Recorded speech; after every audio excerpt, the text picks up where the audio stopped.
Once upon a time, one warm afternoon, an old man was walking slowly down a village road. Three boys were walking through.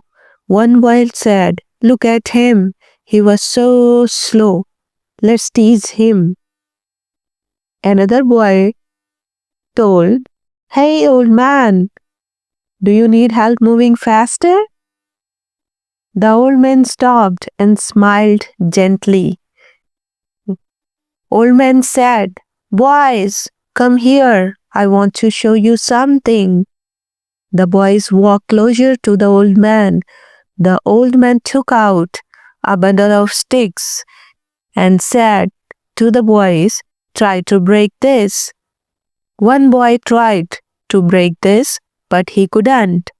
And he said, "It's too strong." Another boy also tried, but still no success. Now old man said, "Untie them and break one stick at a time." The boys easily broke each stick. Then a boy replied, "It breaks so easily now." The old man said, "That's the lesson for you boys. So together the sticks are strong.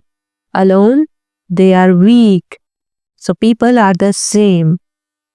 The boys felt sorry and said, "We are sorry, sir. We understand." Moral of the story: never mock others, means never make fun of others. Unity makes us strong. That's all from my side. Keep watching and keep learning with the stories.